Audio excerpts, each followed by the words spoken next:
Ladies and gentlemen, and our Honorable Dr. Mataki, the Permanent Secretary of Environment, Solomon Islands, and Dr. Hu Yaozu, and Director Zheng Mingding, and Ms. Zhang Meiyu. Yeah.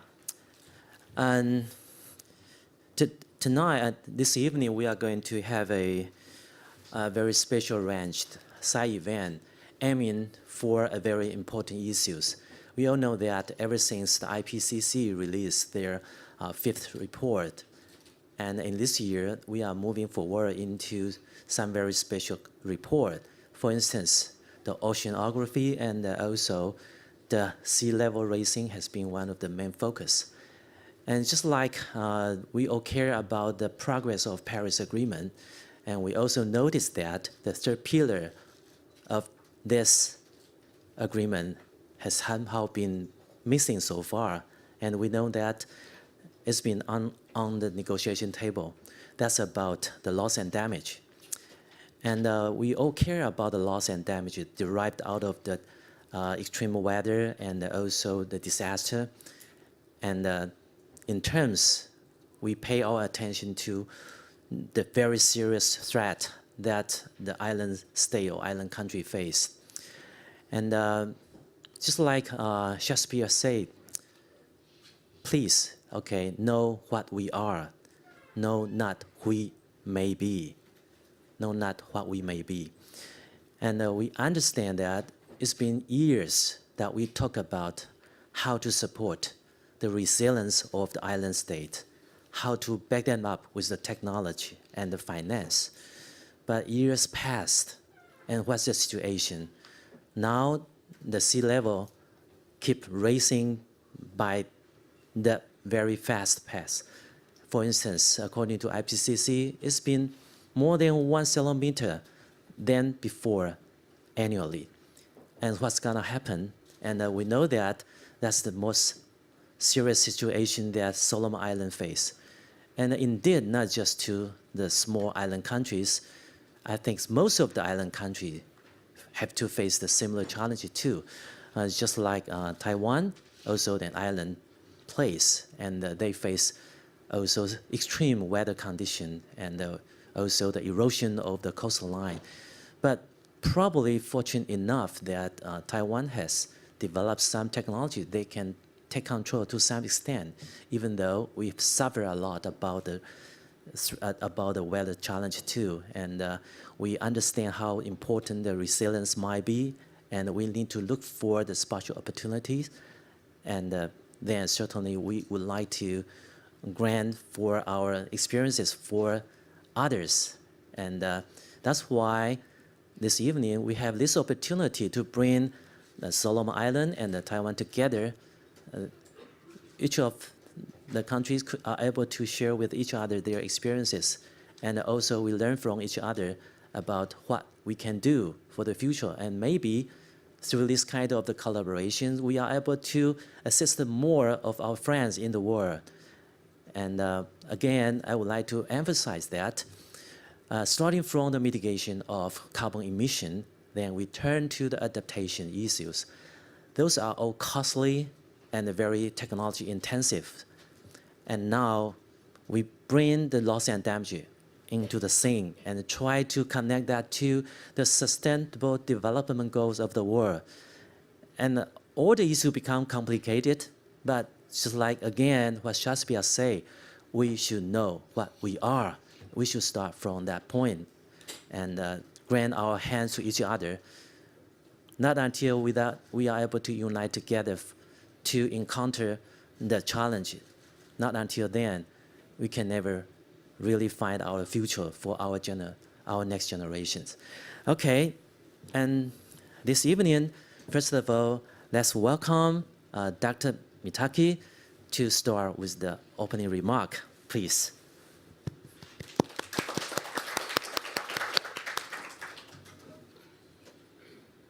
Thank you, Mr. Moderator and fellow panelists. Ladies and gentlemen, welcome once again to this side event. I I will talk briefly around the topic of the side event, which is about resilience building for climate change adaptation, risk reduction in vulnerable islands. And I will share some experiences from the Solomon Islands with you this evening. So I'll start off by basically examining, when we talk of resilience, what do we mean by resilience? When we talk of climate change adaptation, for example, and disaster risk reduction, what do we mean by this? As far as I'm concerned, I think the nomenclature on this is pretty much unsettled. Questions around definitions of these concepts are not clear, and it means differently to different stakeholders and for people as well. For example, is resilience an end, or is it as a process? Climate change adaptation and disaster risk reduction the means to the end, or components of a process? These conceptual issues, in my view, continue to plague efforts to really bring about resilience building in very vulnerable countries. What is kind of clear as well is that by all the differences in opinions or perspectives with respect to resilience and climate change adaptation or disaster risk reduction, is that there is a degree of convergence on the linkages and the similarities between adaptation and disaster risk reduction.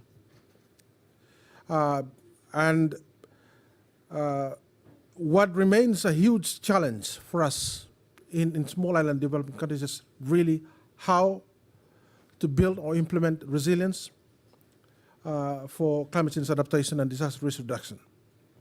I'd like to spend the rest of my talk focusing on some of our experiences in trying to build resilience through climate change adaptation and disaster risk reduction.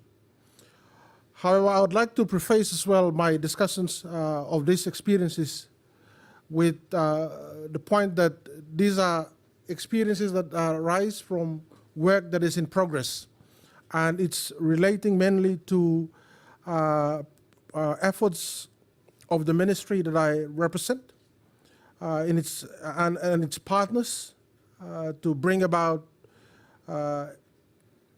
mainstreaming or in-streaming resilience building within government systems.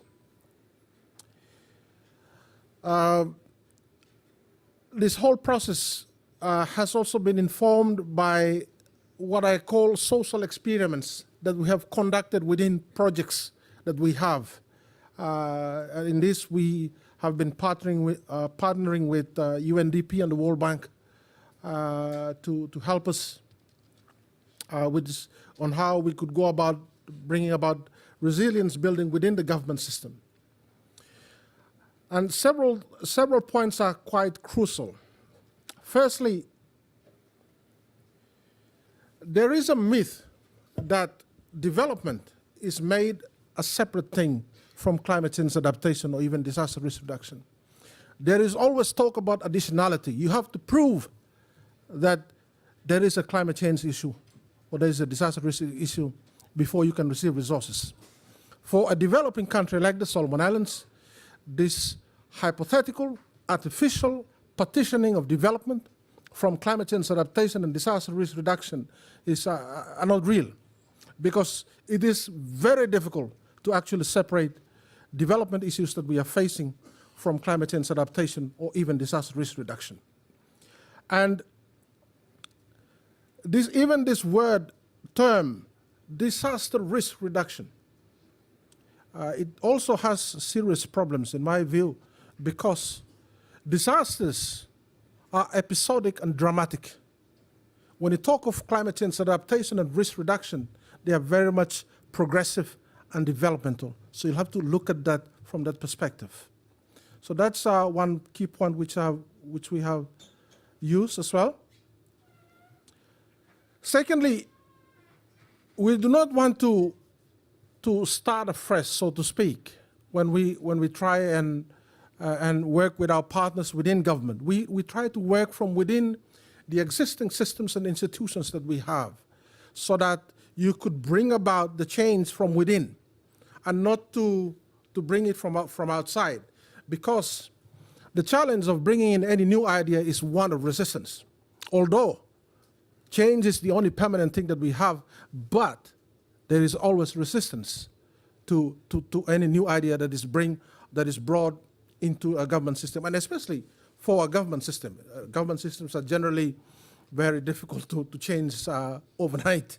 So you'll have to look at ways that you could nudge existing systems that are in place. So for example, what we have been doing is what I call the incubation of positions that deal with disaster risk reduction and resilience building within key line ministries that we have, within the Ministry of Agriculture, for example, within the Ministry of Health and Medical Services. We incubate positions that focuses on these areas. So incubation or creation of position is not a new thing. You talk to a senior government officer, a human resource manager for that matter, that is, oh yes, we are creating a new position. But behind that is the idea that we needed to bring about a focus on resilience building and have people to drive it within these ministries. So you do not really, so that you do not need to have the ministry that is responsible for environment and climate change or disaster management for that matter, having to go about to every line ministry and doing that kind of job, telling them this, you need to do this. You need to have agents within the ministry. So this is one other point which has informed our process. One thing which is also clear to us is that we needed the whole of government, or whole of society for that matter. We needed to involve everybody. We have to start somewhere within government, but we also understood that these collaborations and partnerships have to extend out both horizontally and also vertically within society, and of course to partners as well. And this is something that we have built on as well. And leading on from the previous point, partnerships are indispensable to resilience building, because not all expertise, not all resources, and even the hands and legs to bring about resilience building are within a certain part of the government, or just with one particular type of stakeholder. And so this is why it's important that we bring in other partners as well that have specific strengths in areas that are critical to resilience building. Fifthly, there is also this need for appropriate, or the alignment and development of appropriate and contextualized legislative and policy framework to underpin resilience building. Because this whole business of resilience building, these are languages that have come in, cropped in into development for that matter, they've come into a, not a virgin kind of platform. You have lots of things that are already going on. So at times you'll have to work with those existing ones, but where there are gaps, you'll have to do that. So for example, we do not have a climate change legislation for that matter. This is not to say that we definitely need one, but there are gaps in there that we have. So we needed to address that as well. Now I'd like to also point out one other work, part of the work that we have done, but this is also at the conceptual level as well, is that in terms of disaster management and disaster risk reduction, at the international level, there is a proliferation of literature and even of practices around disaster management and DRR. You hear about DM and DRR. These are languages that are used out there. For us, we have come to understand and accept that these two terminologies, these two practices have similarities, but if you are going to do risk reduction well, it is important to dissociate it from disaster management. Because as I alluded to earlier on, disaster management is very, very dramatic and episodic. To do proper risk reduction, it has to be attached to development, progressive. So this is something that we have also done. That we realize that we cannot keep on keep on putting together disaster management and disaster risk reduction. So in fact, we have tried to also eliminate the D from the DRR. Take out the D because the D is causing problems. Separate disaster management, keep it separate, and address risk reduction with climate change adaptation. So, where have we put this into practice? We have a new National Disaster Management Plan. The plan before that used to be called the National Disaster Risk Management Plan. What we were doing at the time was trying to marry the two. In this new plan, building on from that, we have separated risk reduction. We have taken out risk reduction and focused entirely on disaster management. So our new plan, which has just been endorsed by the National Disaster Council last week, this was one of the tasks that I had to complete before coming to this COP. Yes, so it's been, we have just done that. We've just done that. Secondly, the National Disaster Council as well, by separating the two, has also seen that there is a need for a development of a national framework for resilient development within the ambit of our national development strategy. So this is where we're really trying to bring about this resilience building within the development planning processes, within the development programs of the country.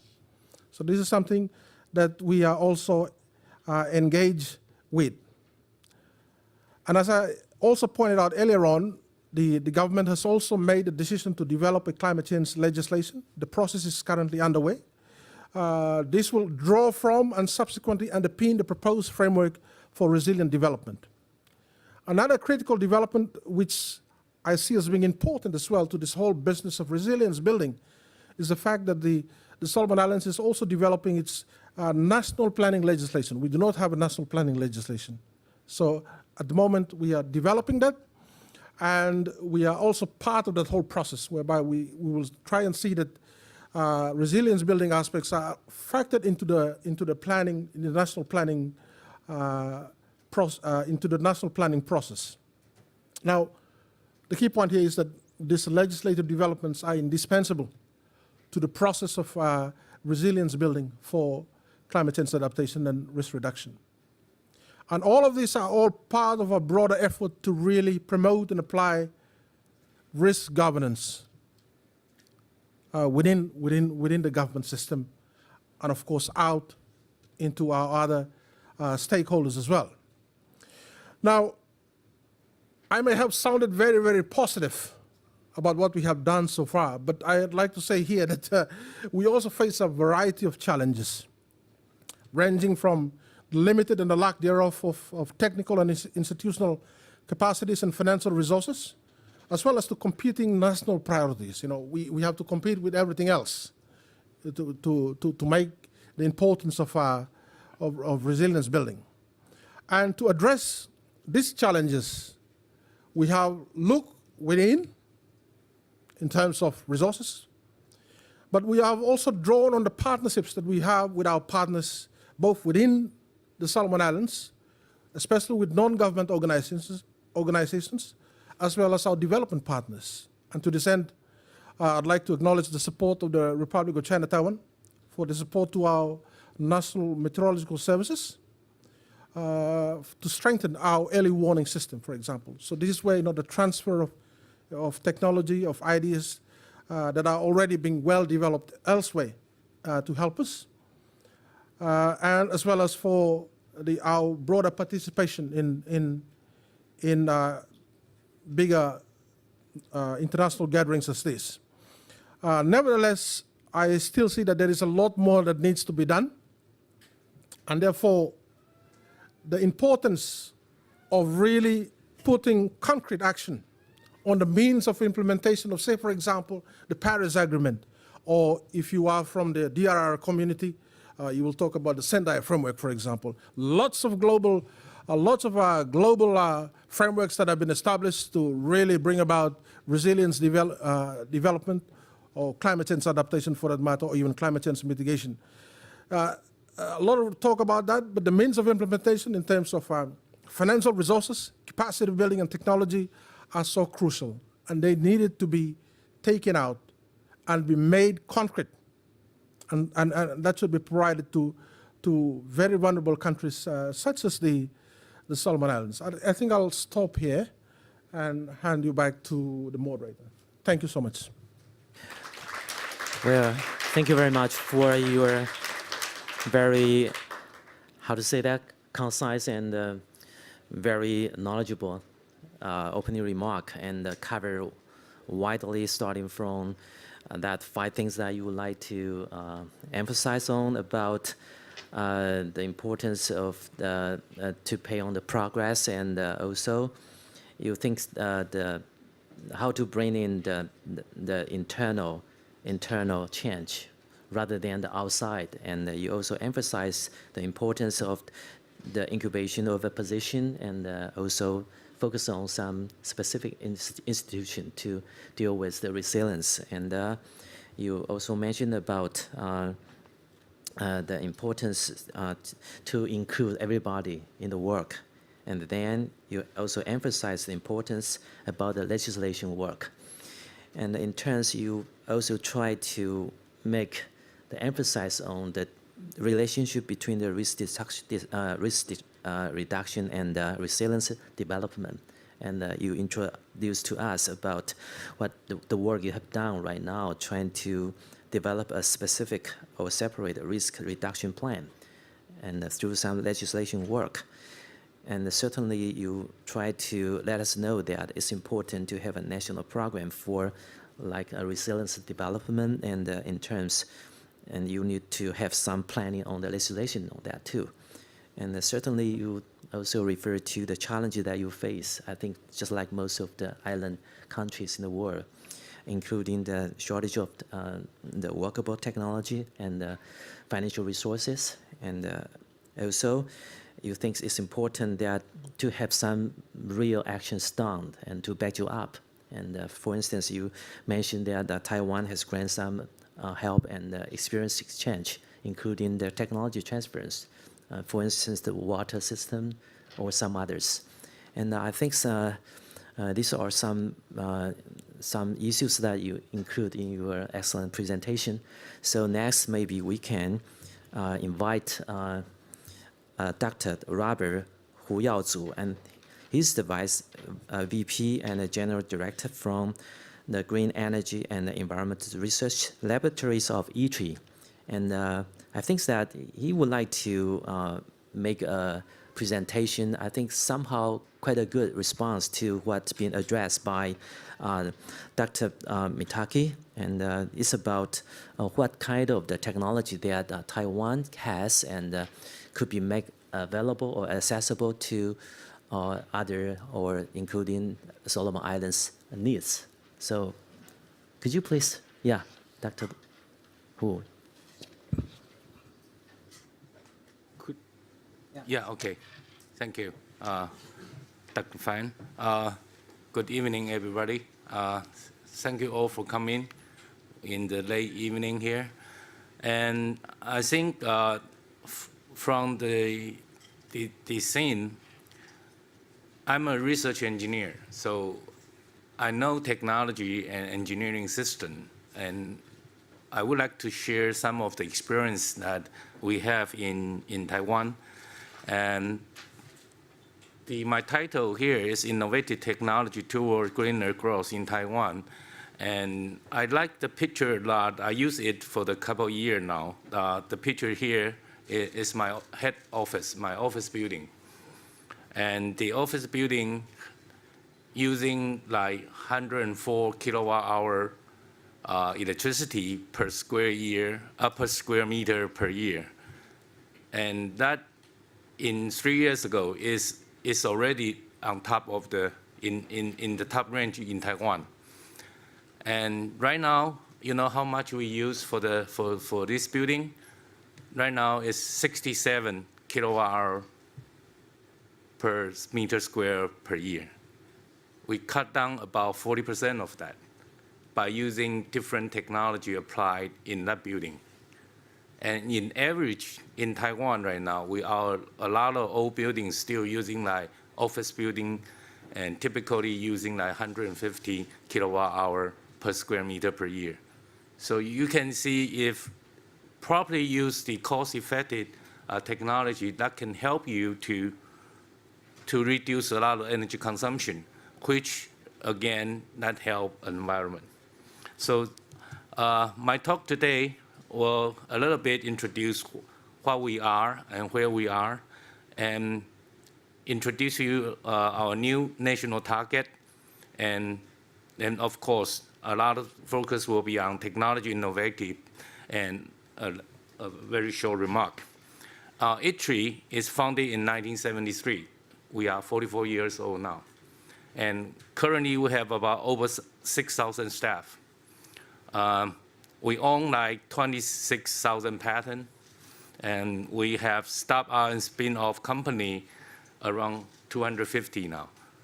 Our goal is very simple, just help our industry to build up, to build a new technology to improve to growth. And we have 2 campuses, regional campus, a main campus in Hsinchu, and inside ITRI we have 6 co-labs. I don't think I need to go through all of them. And green energy and environment are one of them.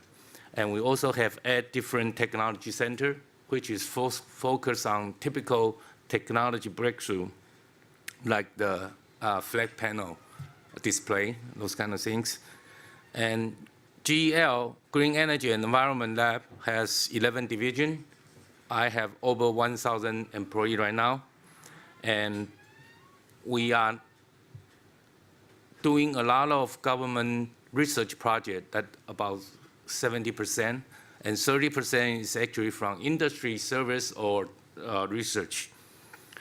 And our research field is very simple and cutting into 5 parts: environment tech, new and renewable energy, energy efficient and conservation, and low carbon.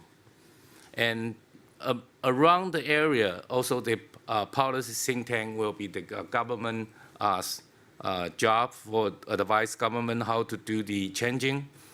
And we do geothermal, we do ocean energy. The ocean energy, you look here, this one here is actually a power boy type of generator.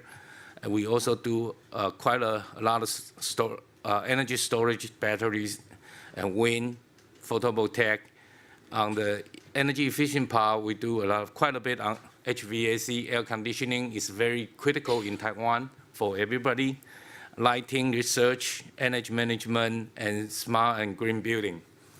And also on biomass, air pollution control, circular economy. We do quite a bit of things in different areas.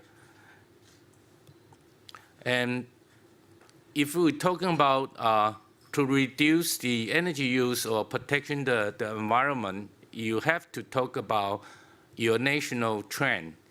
Taiwan is under energy transformation right now toward a nuclear-free homeland.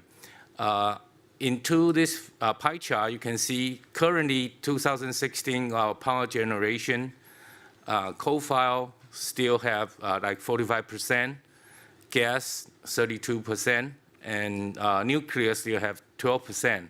Renewable in last year is occupy less than 5% of the power generation.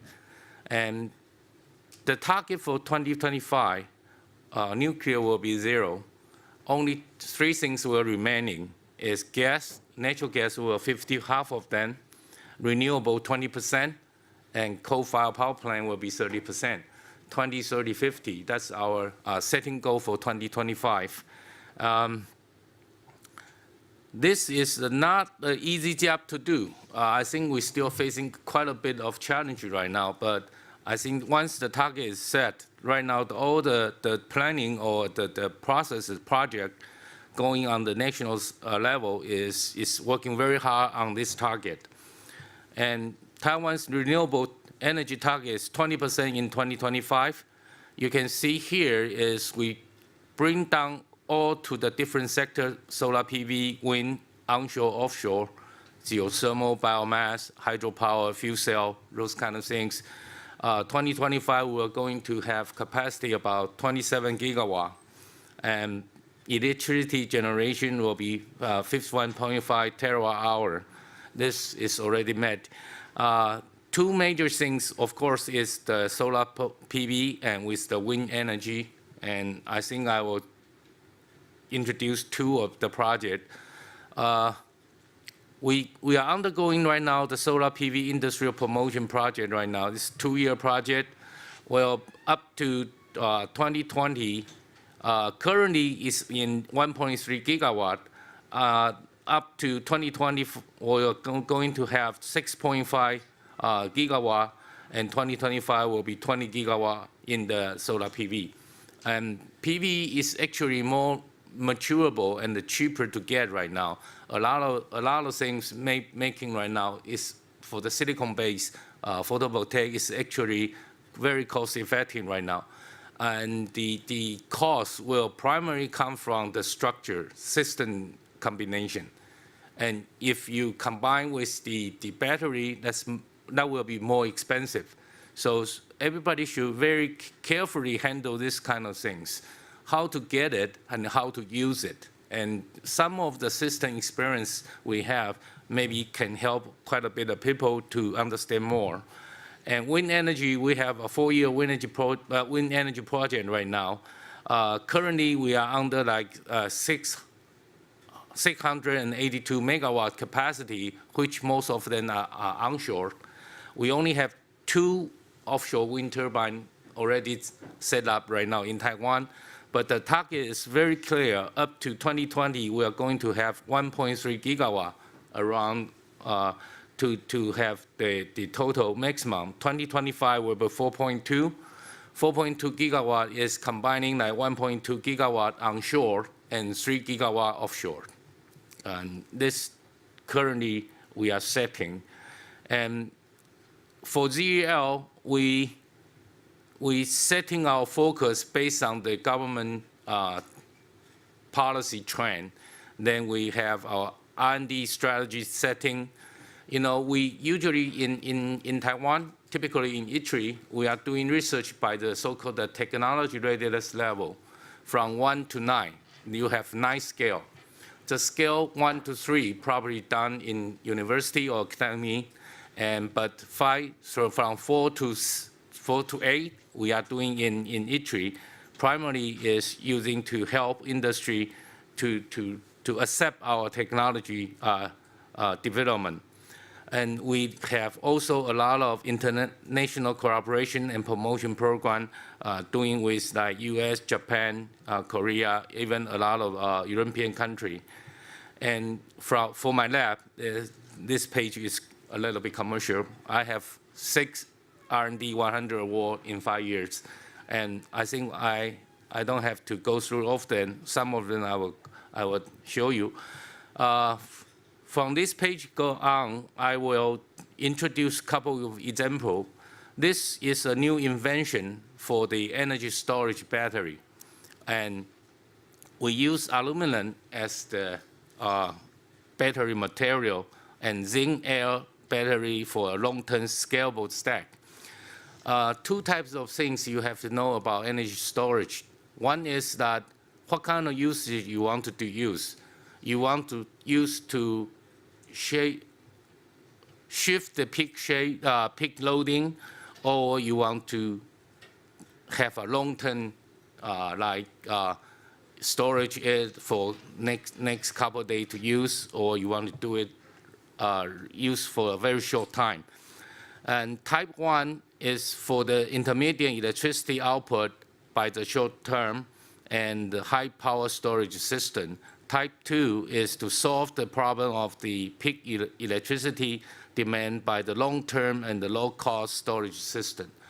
And this kind of new battery, typically for aluminum battery, is very safe, it's a very fast charge. The picture showing here is that it's under the current, under the working condition, we use the drill punching through the battery. Currently, a lot of battery will explode or on fire, but this battery is very, very safe. but it has its shortage. His shortage is that its energy density is quite low right now, maybe only about 30% of the lithium battery. And that's the one thing we have to still have to a lot of improvement to do for this type. This is very, TRL is under about 4 or 5 right now. So up to TRL to 8 or 9 means that industrial can be mass production. So we still have some way to go on this part. Another thing to compare is how much cost you need for a kilowatt hour per cycle. And a lot of long-term energy storage, the target is US dollar about 0.02 for a very cost-effective way to do it. And this one is called the active magnetic bearing chiller. This kind of chiller has a very unique feature is that his bearing, all the system, they don't use any lubricant. They don't have lubricant oil in the system. This means that the heat exchanger in that system will be very, very high efficient due to the lack of the oil. And we can make it very, very high efficient, like very small size, but very capacity is large, noise is low, energy is probably 25 or maybe 30% higher than the traditional chiller. And this already been put in the demo program right now in Taiwan. We have about 11 units already running in Taiwan. And this we call dye-sensitized cell. That's a new kind of PV. Is flexible.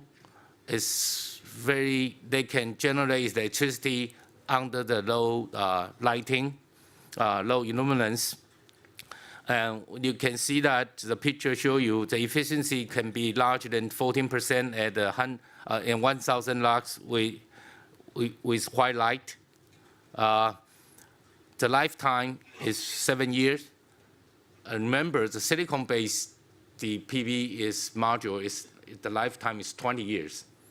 But the cost is less than this, but it has this unique feature. They can generate electricity in very low light, even in the room condition. And we are going to have a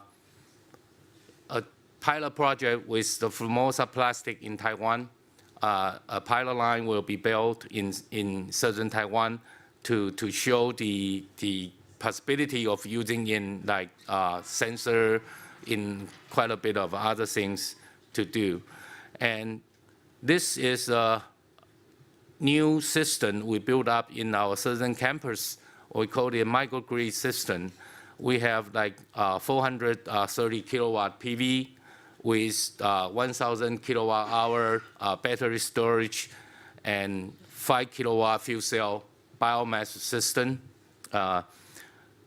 We can use this to do quite a bit of experiment on how to do the load shifting, how to do the smoothing for the electricity, for the grid, and we can also use for one of the building in our southern campus.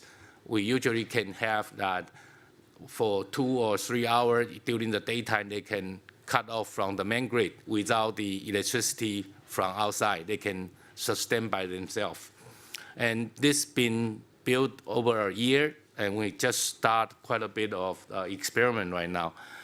And for I mentioned before, we have a lot of system improvement to helping a lot of countries right now. Like the first one is the top left-hand corner. We're doing a PV mini-grid pilot in Myanmar.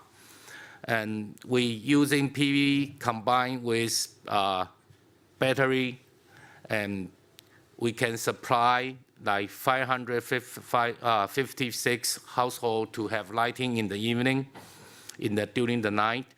And we also do a lot of things in Swaziland. We're training the PV staff, engineer, how to maintain, how to install, how to construct the PV system, and we do the island mini-grid evaluation in Philippines.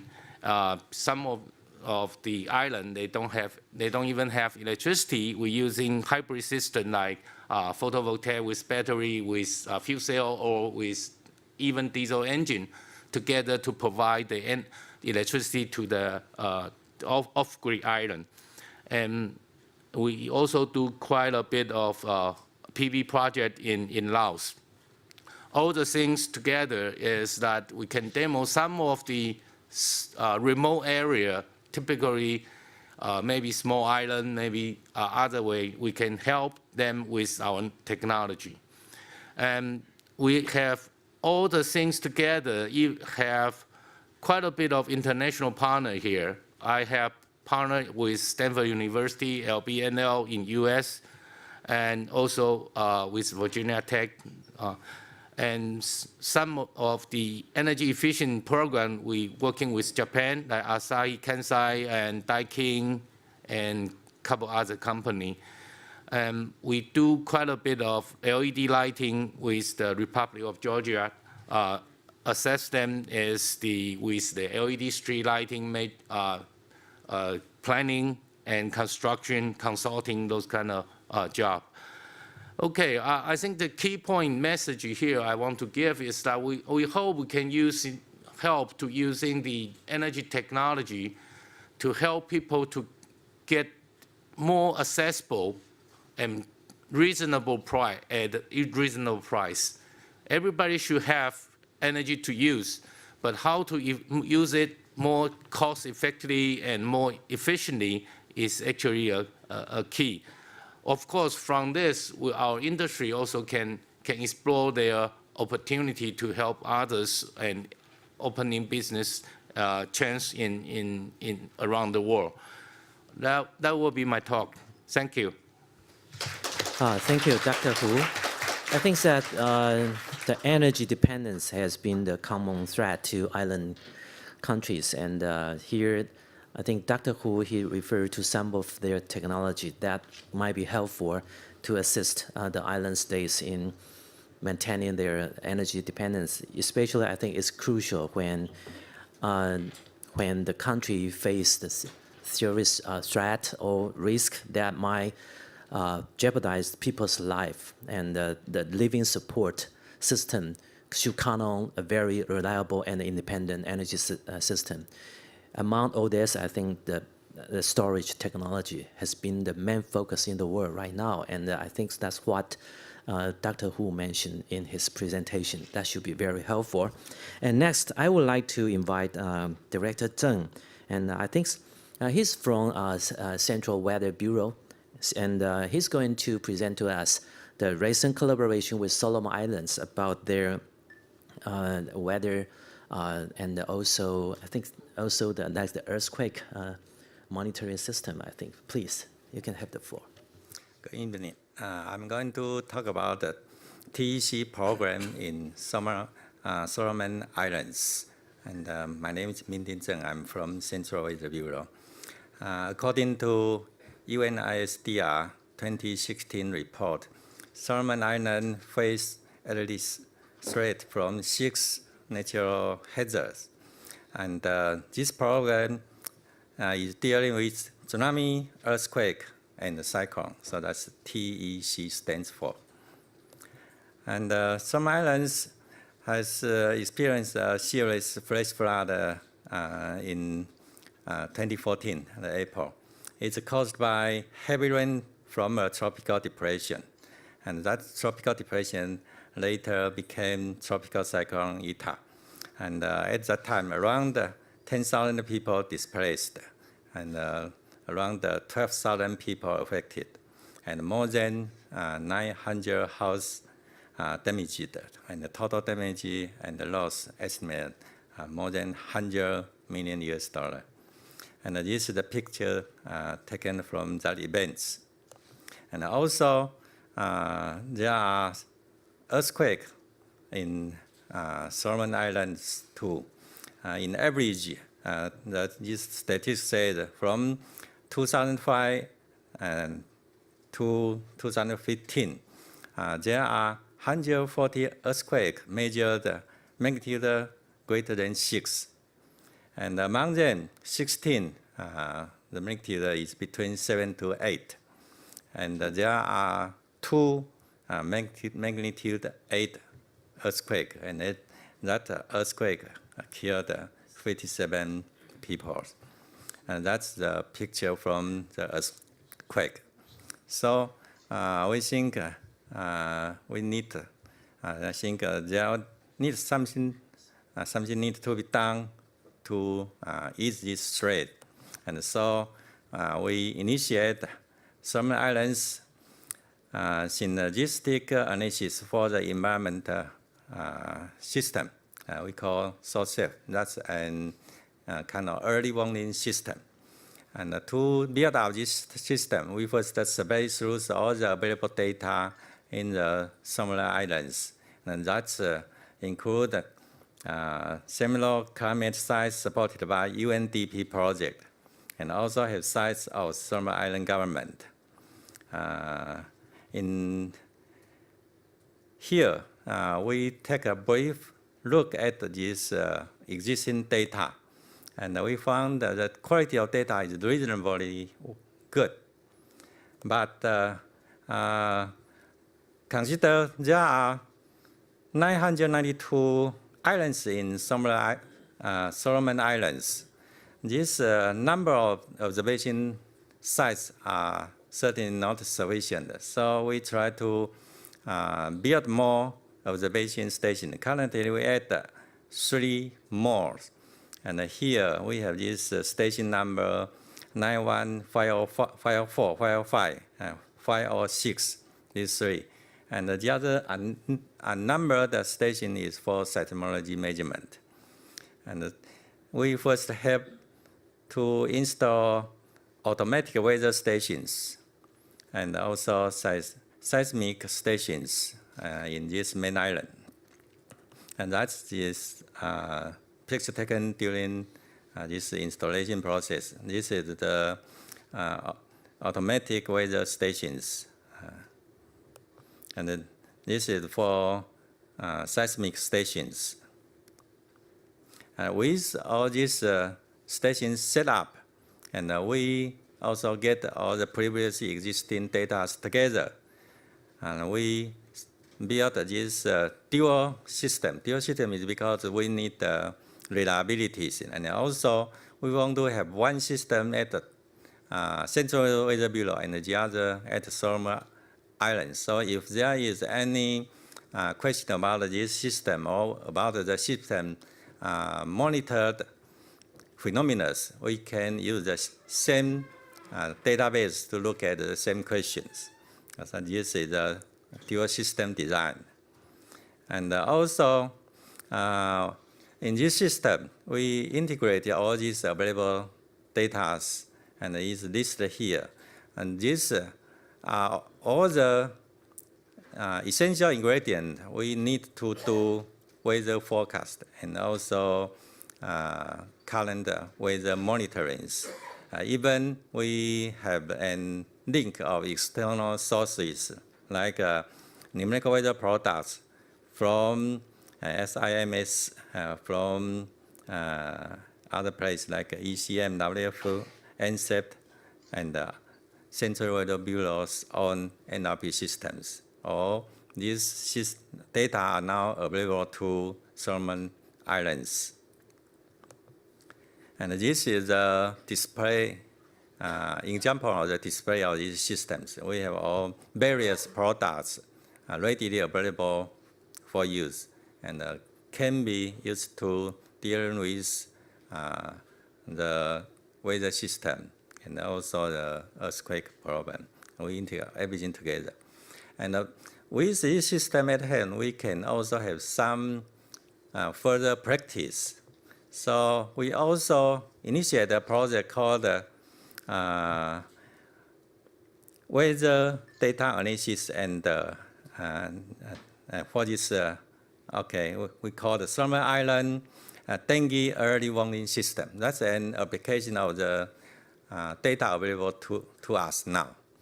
And for this system, we kind of inject the required data, and we use commercial package to analyze this data and make a linkage between dengue fever and the weather parameters.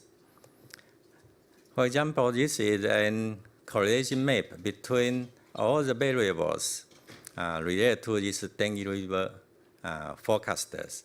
And here, as I said from the beginning, this is just a preliminary results. So in this first test, we just pick up one parameters. Actually, we found two parameters. The maximum temperature and the weekly accumulated rain have statistically significant correlation with the dengue-like illness number. But in the preliminary test, we just select the maximum temperature. And this is, we look at this time series data set to first look at its quality. And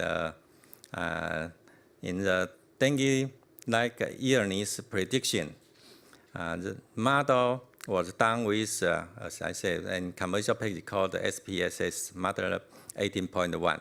And also within this package, we have this statistical prediction models. And in our test, the prediction was made for 8 weeks ahead. And this is the results. And I think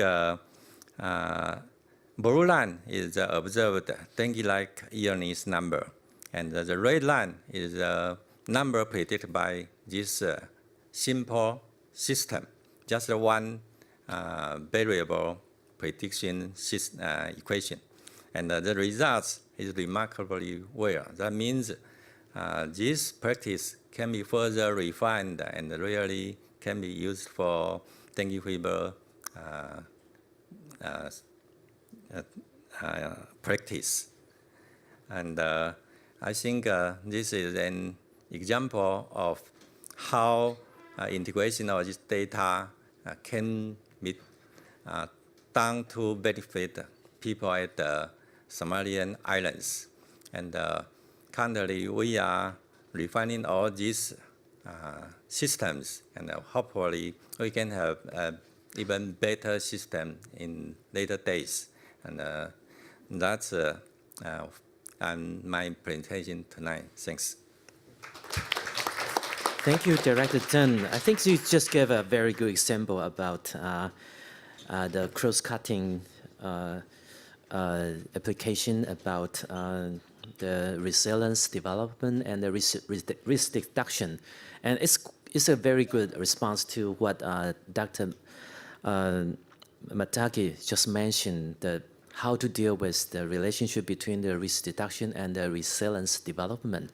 And I think it's a very good collaboration, and it's also mean to us how scientific development could back up a sound and a reasonable and a workable policy decision. So next, I think we would like to invite Dr. Zhang from Ministry of Science and Technology. I think she's just going to give us some of her research concerning the scientific research and the technology. How could they support a scientific-based policy decision? Dr. Zhang, please. Thank you. Good evening. I'm glad to have this opportunity to introduce the disaster response and risk management for extreme events in Taiwan. And here are the outlines of today's talk. First, I'm going to introduce the disaster risk in Taiwan and why Taiwan is at risk. Then we'll talk about the disaster response and the risk management, including integrated and sharing warning information and some examples. At last, it will be concluded with the future disaster risk management for extreme events. So first is the disaster risk in Taiwan.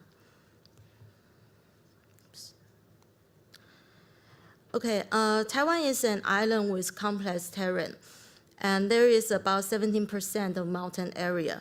We have both steep slopeland and alluvial plain. And the rivers are short with lots of swift current. And this picture shows the mountain in eastern Taiwan.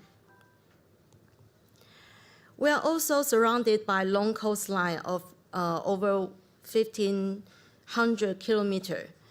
That's why we sometimes suffer with coastal inundation, storm surge, and erosion. And this is our beautiful coast in the southern part of Taiwan. Although we have such beautiful landscape, large part of Taiwan, especially at the west, is highly urbanized. There are over 2 million people in population in each 5 major cities. And here is the famous 101 in Taipei. So the risk we need to face behind our attractive scenes, there are disasters that we have confront every year. The major 6 including drought, landslide, typhoon, flood, debris flow, and earthquake. And the first 5 disasters are related to climate events. So why Taiwan is at risk? According to the definition from UNISDR and IPCC, hazard, exposure, and vulnerability are 3 elements of disaster risk. Taiwan is at high risk of tropical cyclones since we are on the northeastern Pacific Ocean basin track. And there are 3.6 typhoons per year in average. Taiwan is a small island with large number and high density of population. Over 65% live in urban area, and about 600 persons per kilometer square in average. The most high-value land use type, including residency, industry, commerce, and the public facility. These are located in the 6 major cities. Taiwan also facing with different kinds of vulnerabilities. With physical ones, our geology is highly sensitive. Over 70% land in high mountains and substance in low-lying coastal area. With socio-economical vulnerability, elder population keeps growing in our society. So conclude with our situation in the 3 elements of disaster risk. Taiwan is actually under high disaster risk situation. The project that most support for climate research find the warming trend projection in Taiwan is similar with the global trend.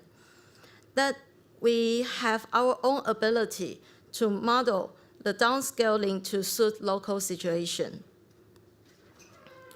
And according to the data from 1970s, the extreme rainfall significantly increased in recent 10 years, especially when typhoon hits. Here are the chosen top 20 events from the 200 in total. Like what we mentioned, that typhoon bring heavy rain. Therefore, these extreme events may magnify the disaster risk. It's unique that we may suffer heavy rainfall in very short time period. In 2010, during Typhoon Fanabi, about 600 millimeter rainfall accumulated in 6 hours. And during Typhoon Maggie, 183 millimeter rainfall accumulated in only 1 hour. Urban flooding and debris flow may come with or after the extremely heavy rainfall. So how do we face the disaster? In Taiwan, we set up our Central Emergency Operation System for disaster response.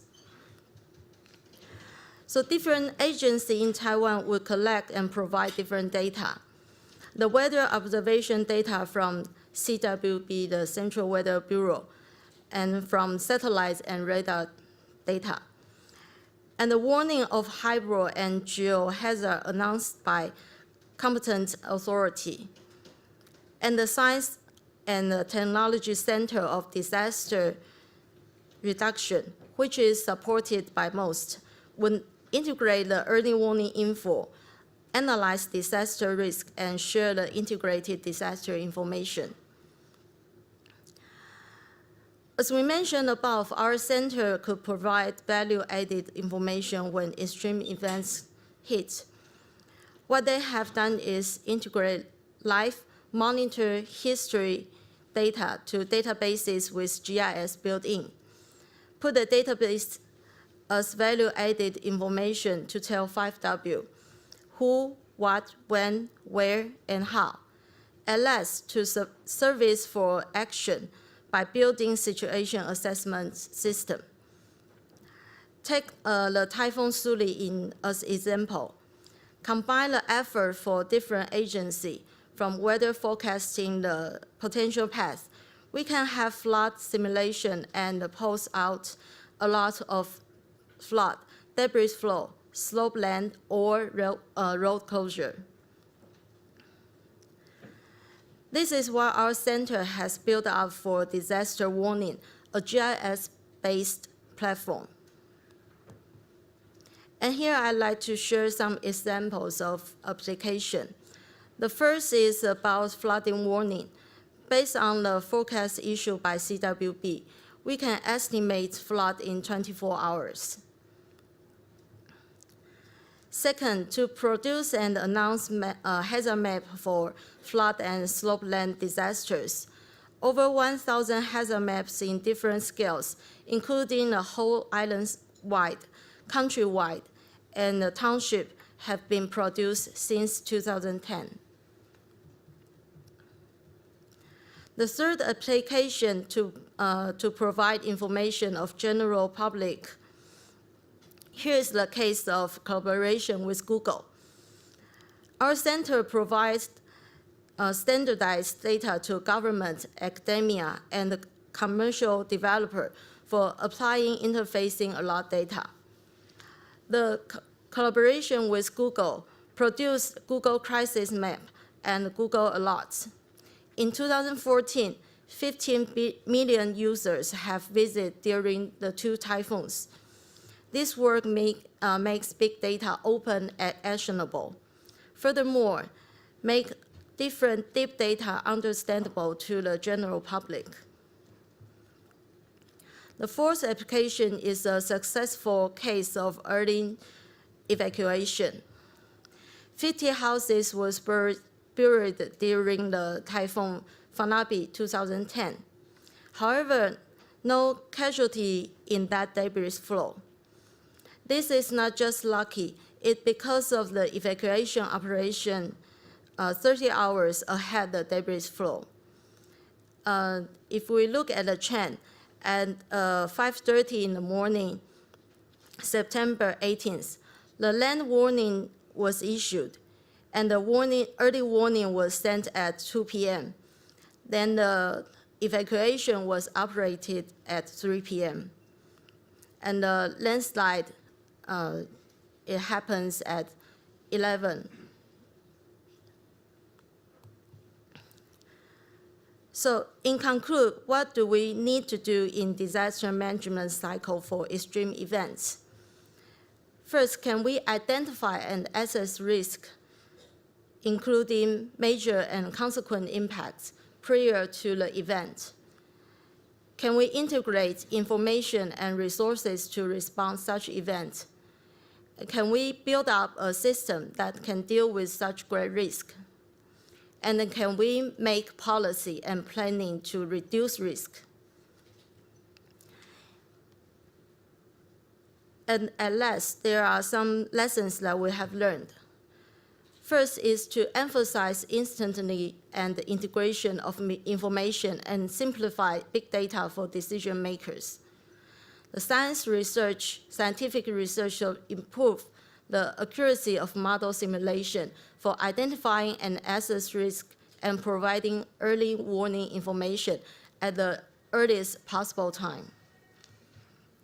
And the last, systems should develop its flexibility and resilience and enhance the horizontal and vertical coordination function in multi-level institutes for responding disaster with different situations.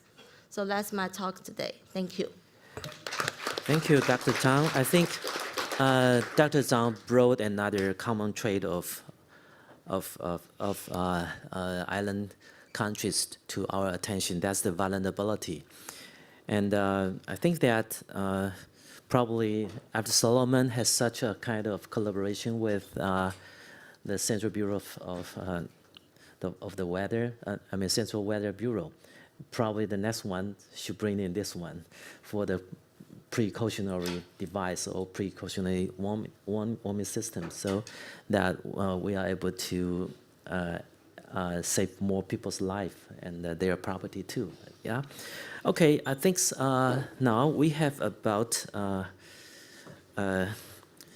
14 minutes left for the floor discussion, and I would like to open the floor now and see any of our attendants today would like to ask any of the questions on our panelists.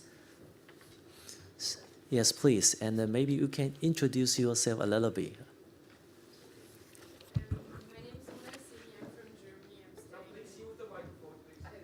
Oh, that's great. So my name is Mona Hosseini. I'm from Germany. I'm studying environmental and resource economics, and I was listening to you really interestingly about the GEL and your research that you're doing, and I was interested in a part about biomass in particular.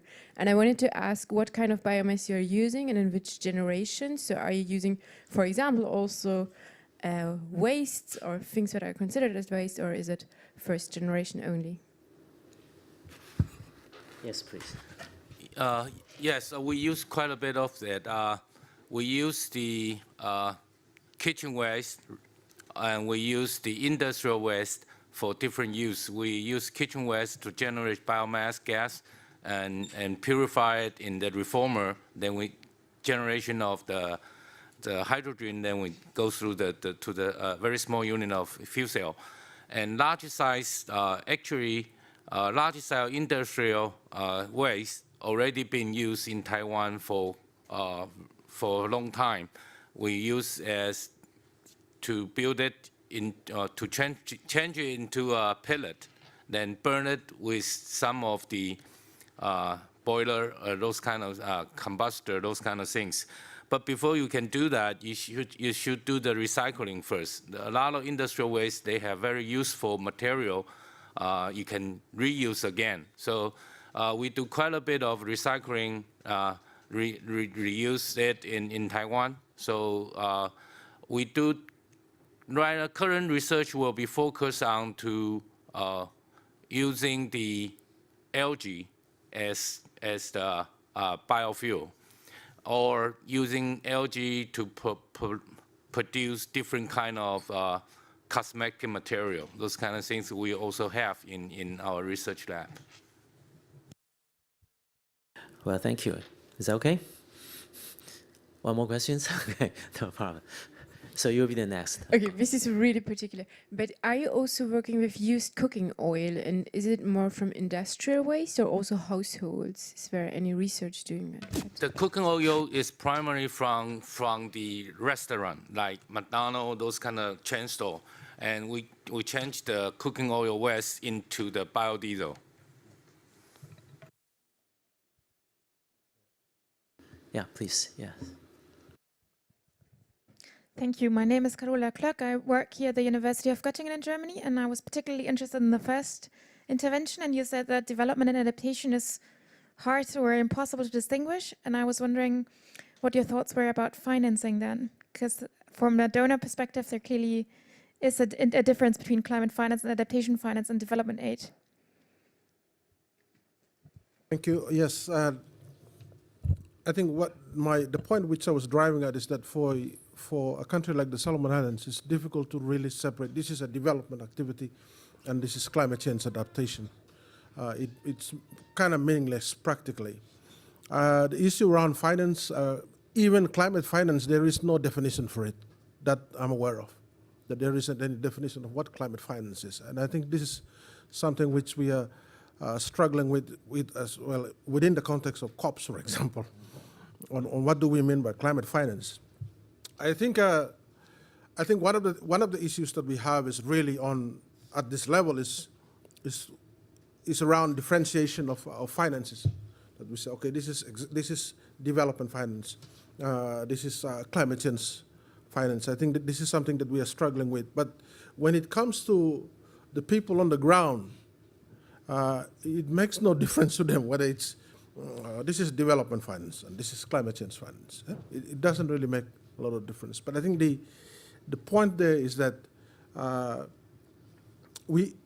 it is artificial to separate the two, because all of this happened. I'll give examples. I mean, we do a number of climate change adaptation projects, for example, water security, for example, on islands.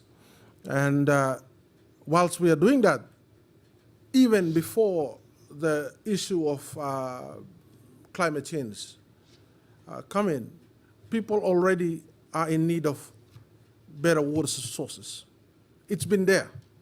So climate change is just adding the stress, putting a lot more stress to that. So I think this is where I'm coming from, looking at the realities on the ground and trying to see how they can be implemented really. So it's more from an implementation perspective and from a practical perspective. So a lot of the talk at the higher level is always about differentiation. But when you go down to where at the community level, it's difficult to do that. You cannot really differentiate. You cannot differentiate that. It's meaningless to them. Thank you.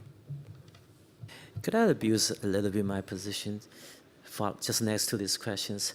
How about the innovation compensation right now has been somehow initiated? Could that be helpful to cover the gap of this, the innovation compensation? Granted, also from some sort of finance segmentation. Yeah.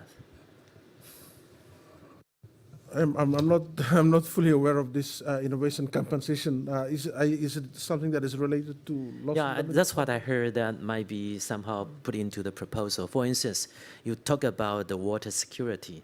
You might want to develop something. That's by development, right? But what's that for? For the livelihood, residential, and also for the water security, and that's the social resilience. And when we try to differentiate it between development and also the resilience of climate, it might be difficult. But if we focus just on, it's a very community-based local innovation device under development, and that could somehow be covered. I think yes.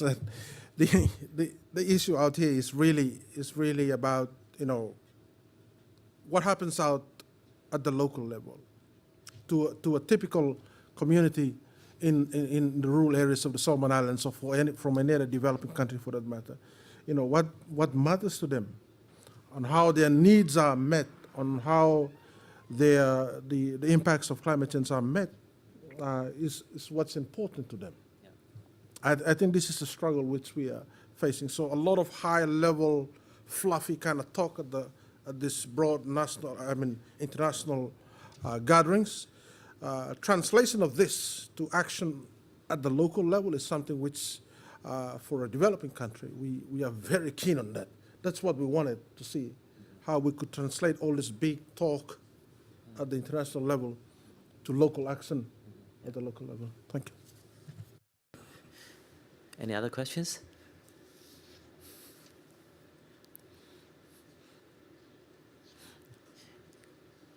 Any? We have about 5 minutes left.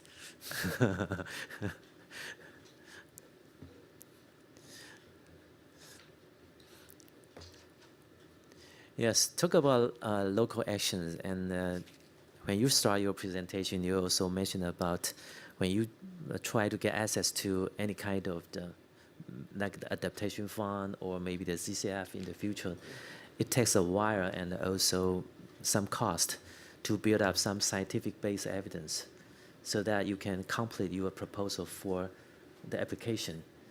And even takes a couple of efforts that you finish your application, you need to wait.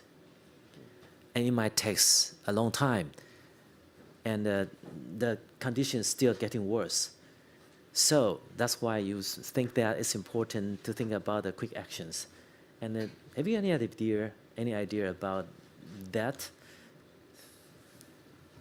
Yes, I think we've had experiences with different financial mechanisms, with the Global Environment Facility, for example, or the Adaptation Fund, or at least Developed Country Fund, and more recently the Green Climate Fund. Yes, I think these mechanisms are there to assist, to provide assistance. But of course, some of the requirements are very demanding for small island developing countries with limited capacity. Yes, it does. We do have complications on that. And I think this is also partly the reason for a lot of big adaptation projects or mitigation projects often have to be developed by international consultants who fly in for a couple of weeks and then depart, and then we have a big project, to implement. But this is not to put the blame on the international consultants, but this is an issue that we are facing. I mean, their resources are there, but the requirements are so big as well. And a lot of it, in my view, is really about risk management, managing the risk that is associated with the fact that funds will be transferred to assist countries or people that are heavily impacted by climate change. A lot of the conditions and a lot of the requirements are essentially around that, around risk management of those resources. That's essentially how I say it. Thank you. So it's a serious issue that we face. Yeah, indeed. You did mention and emphasize about the purpose of risk governance, and that's for all, right? So we need to do whatever we can do to reach that goal. So maybe I would like to invite Director Zheng, because you have done something in collaboration with Solomon Islands for a long time. So maybe you can also maybe make some recommendations for everybody about what can we assist an island country like Solomon to meet that kind of the needs. Actually, we have a lot of resource already there, but may not be well used by people in this islands country. And I think we have gone through a long time to develop our capabilities, and we are very happy to share our experience with anyone who needs it. And I think if there is such an opportunity, we are happy to join to work. Thanks. Well, that sounds great. How about Dr. Zhang? Because the system might be helpful in terms of the minimizing the cost. And how do you think that this kind of a system that the ministry is developing could be helpful to island country like Solomon too? I think that Dr. Fan just mentioned that the basic information is very important. So we actually need lots of data to build up this system. But if there is any opportunity in the future, I think our center will consider about that. But the first, we actually need lots of scientific data to build up the system. So maybe we should start from the cooperation that CWB is doing with Solomon Island, because they are going to collecting lots of the monitoring data. Well, I think that's just like I start from the beginning. Yes, that's what an island countries or island countries are, and not what island countries may be. And also, yes, the island countries could share with each other to help each other, and not just maybe. So I think maybe it's a good starting point that we can think about how can we lower the cost and increase competence in getting access to the technology and the finance. I think that should be the next move we should do, and that's the true action. Okay, I would like to thank all our panelists and also our audience for your patience and your valuable contribution. Thank you. That's the end.